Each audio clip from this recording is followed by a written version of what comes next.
Essas são as 4 melhores técnicas para memorizar tudo que se aprende em inglês. Eu tenho certeza que você tem feito algumas coisas nos seus estudos de inglês que você acha que está colaborando, mas na verdade você está se auto-sabotando. Então presta atenção porque nesse vídeo eu trago muitas verdades. O que você acha que é realmente necessário para memorizar o que se aprende em inglês? Se você disse ler livros e cadernos, esse é o motivo de você estar aqui nesse vídeo, porque isso não funciona muito bem. Essas não são necessariamente as melhores técnicas, as técnicas mais eficazes para que você memorize o que você aprende em inglês, principalmente porque a gente está falando de um idioma que tem várias habilidades diferentes e você precisa praticar. O que você aprende até pode estar aí, por algum lugar, vagando. E é aquela sensação de, sabe, quando você consegue identificar uma coisa aqui e outra colar? Mas aí que tá, você não conseguiria lembrar dessa palavra se você não tivesse visto, lido ou escutado. Você, pensando sozinho, não conseguiria chegar até essa palavra. E aquele negócio, você já sentiu aquela tela azul, aquele branco, esqueceu de tudo? Você já sentiu que a palavra estava ali na ponta da sua língua e você ficou,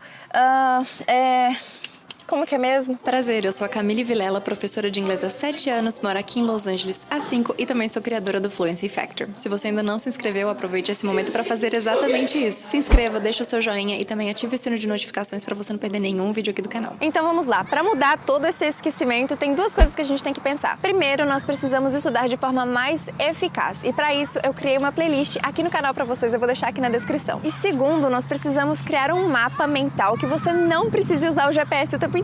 E o que seria esse GPS? É sempre você ir atrás de livros, de dicionários. Se você tem uma dúvida, você já recorre ao seu celular. O seu olho sempre está colado em alguma coisa, a todo momento. E é isso que a gente tem que mudar. Porque você realmente precisa ter confiança naquilo que você sabe, para que você possa de fato usar. Eu tô bem aqui do lado de um parquinho, então esses barulhos aí é do brinquedo do parquinho. E o que é bacana é que as estratégias que eu vou compartilhar ao longo dessa aula aqui com vocês não servem só para os estudos de inglês, mas para vários assuntos diferentes, tudo que você esteja estudando. Só as 2 últimas talvez que sejam mais específicas para idioma. E é interessante porque são as 2 dicas que nós vamos precisar de algum tipo de material, tá? As 2 primeiras não precisa, é só você e você mesmo. Então vamos falar sobre a primeira técnica. Aqui a gente tá falando sobre conhecimento prévio, sobre referência. E sabe por que é tão importante ter conhecimento prévio? Porque tudo que a gente sabe, seja em português ou seja em inglês, serve como referência para tudo que a gente vai aprender, queira você ou não. E aí a gente tá falando, por exemplo, de tradução e associação. Como sempre digo, a gente não tem como desligar o português da nossa cabeça e muito menos ignorá-lo. E esse processo você não escolhe, ele é automático. A sua cabeça automaticamente vai em busca de associação, de querer saber o que está acontecendo. Então sim, você vai acabar traduzindo, isso faz parte, isso é normal, natural, o seu cérebro já é assim, ele veio essa configuração de fábrica. E por quê? Porque o nosso conhecimento em português serve como base, como referência para os estudos de inglês. E dentro do processo de tradução e associação, a gente pode pensar em 5 coisas. Sabe aquela palavra que é parecida entre português e inglês? Então, mas é claro que também pode ser desafiador pelos false friends, que são as palavras que são parecidas entre português e inglês, mas elas não têm o mesmo significado. Como, por exemplo, a palavra interest. Interest. Ela pode ser interesse, mas ela também pode significar juros. O que tem a ver? Eu não sei. Ou como, por exemplo, pretend, que seria pretender, mas na verdade não. Pretend é falsificar, se passar por algo que você não é, fingir. Ter a intenção é to intend. Nada a ver. Outro fator que você pode levar em consideração é fazer agrupamentos a partir de temas parecidos. Então, por exemplo, profissões. Dentro do grupo profissões, quais são as profissões relacionadas? Quando você pensa no médico, no enfermeiro, no advogado e no juiz, no engenheiro e no arquiteto. Esse tipo de combinação. Quando a gente faz esse processo de agrupamento, o conhecimento fica mais pesado e mais fácil de criar raiz. E algo que eu sempre repito para vocês é a importância de sinônimos e antônimos, porque através de uma palavra você cria um universo ao redor dela, sendo palavras próximas, similares ou palavras opostas. Ainda assim, é associação. E para isso você precisa de um conhecimento prévio. Então veja como a tradução está totalmente relacionada com a associação. Então ao invés de pensar em uma palavra só como beautiful, você pode pensar em wonderful, charming, lovely. E para a parte dos antônimos, os opostos, a gente pode pensar no sun and moon, day and night, fast, slow, cheap, expensive. Então veja que através da referência que a gente vai expandir vocabulário. E fora que vai ser através desse processo de tradução e associação que você vai criar os seus próprios sistemas pessoais de memorização. Então, por exemplo, igual os dias da semana, quando as pessoas estão falando de Monday, Tuesday, Wednesday, né? Muitas pessoas associam o Monday a tipo Monday, porque segunda-feira é o dia de voltar a trabalhar, né? Então, eu mandei ou me mandaram voltar a trabalhar, sabe assim? Monday. Sendo que, na verdade, a palavra vem do Moon Day, dia da lua. Ou até mesmo Sunday, que parece que é o sorvete, né? Domingo a gente vai pro shopping, assiste um filme no cinema e toma um Sunday. Mas não, escreve de forma diferente, mas é um sistema próprio de memorização. Então, o que eu quero dizer nesse primeiro momento? A importância da tradução e da associação para você desenvolver vocabulário e memorizá-lo. Porque a sua primeira informação vai ser essa guia, esse pilar, essa bússola para toda a árvore que você vai construir em cima. Então, quanto mais referências você tiver para uma palavra, melhor. Agora vamos para a segunda técnica que nós chamamos em português de técnica de lembrar. Ele é um conceito que veio, na verdade, do inglês, que chama Retrieval Practice, que não é nada mais, nada menos do que intencionalmente fazer um esforço de lembrar o que você aprendeu e o que você sabe. Antes de conhecer o nome técnico e a parte científica por trás da técnica de lembrar, eu chamava da técnica de cachoeira. Provavelmente você já me ouviu falando sobre isso.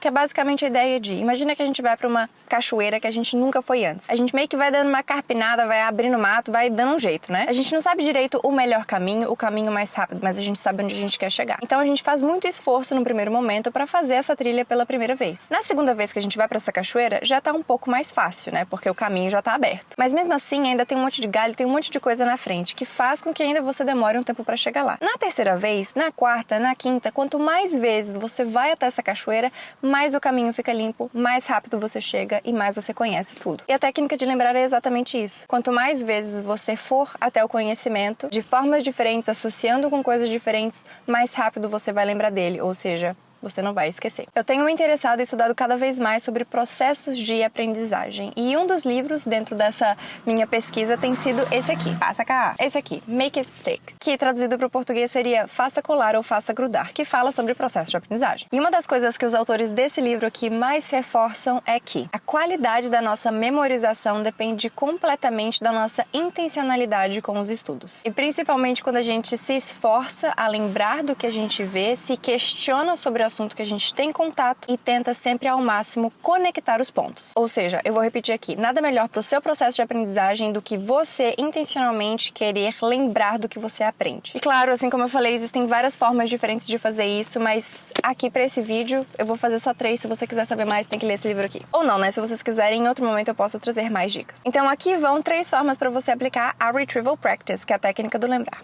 3. Primeira, antes de começar a estudar, durante os estudos e quando você finalizar a sua sessão ali. Antes de você começar a estudar, é muito importante que você reflita sobre o que você sabe sobre o tema. Quais são os conceitos que você acha que você sabe? O que já te ensinaram sobre? O que tem relação com as coisas que você aprendeu antes naquela matéria, ou seja, em inglês? Como que você vai aplicar aquilo? E isso antes de você começar a estudar, certo? Agora, quando você já estiver estudando, é muito importante que ao longo do estudo você faça pausas. E ao invés de sempre, né, ir olhar para o seu caderno, olhar para suas anotações, olhar para algum lugar e falar, tá, o que eu acabei de ver aqui, quais foram as principais palavras, as principais pronúncias, onde que eu tive dificuldade, fazer esse esforço. Tipo, você meio que descola do momento, vai buscar e depois volta. E ao final dos estudos, adivinha? Mesma coisa. Faça um apanhado geral, as conclusões, reflita sobre o tema aprendido, o que você praticou, observe principalmente as suas dificuldades e foque nelas também. É muito importante, se você puder, desenvolver sistemas. Então, sabe quando você vai explicar para uma pessoa algo que você acabou de aprender? É mais ou menos isso. Ou você pode fazer essa técnica de ensinar para outra pessoa, ou você simplesmente pode pegar um papel e começar a anotar o que você aprendeu. Ah, foi diferença entre vocabulários, foi questão de pronúncia, foi alguma estrutura específica do inglês. Tudo bem? E uma dica bônus aqui é para que você faça isso também antes de dormir. Sabe aquele momento que você está se preparando para o dia seguinte, anotando seus compromissos e reforçando os horários das reuniões que você tem e tudo mais? É muito importante que você pare e pense. O que eu aprendi hoje em inglês? O que eu pratiquei? Quais foram os assuntos? Mais uma vez, vocabulário. Eu sei que parece que é muito repetitivo isso que eu tô falando, mas é literalmente isso que a gente tem que fazer. Intencionalmente refletir sobre o que a gente aprendeu. E ainda algo interessante sobre a Retrieval Practice foi que, há 2 anos atrás, eu publiquei um vídeo falando sobre como revisar os estudos de inglês durante o banho. Sei que muitos de vocês não acreditaram, mas o fato é que eu já estava ensinando sobre Retrieval Practice aqui neste canal antes mesmo de conhecer o termo técnico. E a parte científica e todos os estudos realizados através disso. You know, just to keep it fresh. A gente tem que manter as coisas frescas na nossa cabeça. E uma observação que eu gostaria de fazer é, toda vez que você tenta lembrar de alguma coisa e você recorre automaticamente ao seu celular, a um dicionário, ao livro, ao caderno, às suas anotações, you're cheating. Você está literalmente se auto-sabotando, você está traindo o seu próprio conhecimento, o seu próprio processo de aprendizagem. Então eu sempre falo, dá um tempo, calma, não é o fim do mundo, você pode respirar, pensar, tentar buscar informação antes de já sair correndo pro celular. Porque senão sim, você vai continuar dependendo do tradutor, continuar dependendo do dicionário, continuar dependendo de alguma outra coisa e você não vai desenvolver a sua própria linha de raciocínio, você não vai desenvolver essa autonomia. Claro que não é do dia pra noite, é com muita prática, assim como eu tô falando, é muito intencional, mas não corte caminhos. Porque se você sempre faz isso de recorrer a outra coisa, você está alimentando o seu cérebro a continuar preguiçoso, esquecido e mimado. A primeira dica foi para você entender a importância de valorizar o seu conhecimento prévio, o conhecimento que você já tem. Por mais que ele seja pouco ou quase nada, é nesse endereço que vamos construir o seu império da fluência. E a segunda dica foi para você perceber que você só não vai revisar se você não quiser, porque o Retrieval Practice, que é a técnica de lembrar, pode ser aplicada em qualquer lugar e em qualquer momento do dia. Agora, a terceira dica e a quarta são extremamente práticas e têm os mesmos fundamentos. Vamos lá? Técnica número 3 é para você destacar o necessário, mas somente o necessário. You must highlight your difficulties and what's new. Então você tem que destacar o que é novo e o que é uma dificuldade para você. Observe que eu não tô falando para você sair marcando tudo que é novo. Tem que ser coisas específicas. Porque assim como a gente falou no primeiro tópico, através da associação tem como a gente criar referência, certo? Então, na maioria das vezes, por mais que você esteja aprendendo muitas palavras diferentes, você pode associar com outras coisas que você já sabe com seu conhecimento prévio. Então, no final das contas, você vai ver que não são todas as palavras que são absurdamente muito diferentes ou que você tem muita dificuldade. Porém, contudo, entretanto, você também vai encontrar essas palavras. Então, essa aqui eu diria que é uma técnica SOS. Você precisa sinalizar para praticar. A gente já tem esse hábito, né, de já sair marcando um monte de coisa, mas aí que tá a questão. A gente sublinha o que já é impactante pra gente. Como assim a gente vai sublinhar o que já é impactante? A gente tem que sublinhar aquelas coisas que tem que fazer a gente pensar. E essa técnica você vai aplicar principalmente ao longo do seu estudo, quando você estiver fazendo suas pesquisas e encontrar essas palavras que, nossa, isso aqui é muito diferente, ou nossa, essa pronúncia aqui é complicada. E claro, ao final dos estudos também, quando você aplicar a Retrieval Practice, né, a técnica de lembrar, e perceber que tem coisa aí que você tá esquecendo. Isso é um sinal que elas precisam de mais atenção. E eu queria, inclusive, mostrar meu caderno de espanhol porque eu faço isso na prática. Vamos lá? Eu já comentei em outros vídeos sobre isso, mas o seu caderno não necessariamente tem que ser lindo e maravilhoso. Ele tem que fazer sentido pra você. Ele tem que funcionar de forma bem orgânica. Porque o seu caderno tem que ser a representação de como você pensa. E você tem que saber se encontrar nele, tá? Então vamos aos fatos. Aqui, neste lugar, neste momento, eu estava estudando sobre os lugares na cidade. E em espanhol tem vários lugares que são bem diferentes do português. Como, por exemplo, um salão de beleza é chamado de peluqueria. É legal, né? Porque tem a ver com pelo, que pelo em espanhol é cabelo. E me lembra peruca ao mesmo tempo. Peluqueria. E esse sistema de associar pelo com peluqueria e peruca com peluqueria é um sistema próprio que eu que criei, que a gente falou lá no primeiro tópico. Mas enfim, eu só criei esse sistema porque eu estava esquecendo dessa palavra. Então eu parei, eu vi, gente, eu tô esquecendo. Foquei nessa palavra e falei, o que que tem a ver? O que que tem a ver com salão de beleza? Aí sim, pelo, cabelo, em espanhol.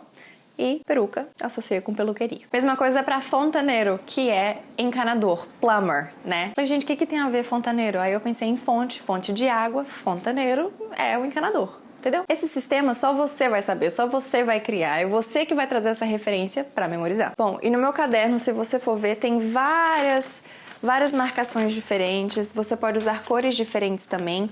Eu, por exemplo, faço um círculo nos termos que são novos e sublinho aqueles que eu tenho dificuldade, usando roxo para as palavras novas e verde para as que eu tenho dificuldade. Então vocês estão vendo que o conhecimento prévio tem um papel muito importante aqui? Lembre-se que o seu estudo precisa ser ativo. Ficar copiando coisa do material didático, do livro ou do quadro não necessariamente significa aprender. Observe os detalhes, os padrões, crie os seus sistemas porque isso não tem erro. Porque se nós não soubermos identificar onde estão as nossas dificuldades, não tem como colocar esse jogador para campo. E pior, a dificuldade não só permanece, mas como ela também acampa na sua cabeça junto com o seu medo de falar inglês. A gente não quer isso. E por último, mas não menos importante, número 4, use sticky notes, ou papel que for para te ajudar. Esse será o seu guia rápido para praticar sem se distrair no celular. Essa é uma técnica que você vai aplicar ao final dos seus estudos até o próximo dia, até a próxima vez que você for estudar. Por quê? Ao final dos seus estudos, você vai anotar as palavras que foram mais difíceis ou que são novas pra você. É claro que você vai falar, mas Camille, eu aprendo muita coisa, eu vou anotar tudo isso no papel? Não. Você vai selecionar realmente aquelas que são as mais difíceis, as mais novas, as que você realmente não tá conseguindo criar nenhuma referência e nenhuma conexão. Pode ser uma dificuldade de pronúncia, pode ser uma dificuldade de lembrar daquela palavra, enfim. E assim como eu falei, o ideal não é você anotar 50 mil palavras. Eu indico indico de 3 a 5 no máximo, para você fazer de forma bem estratégica e bem focado mesmo.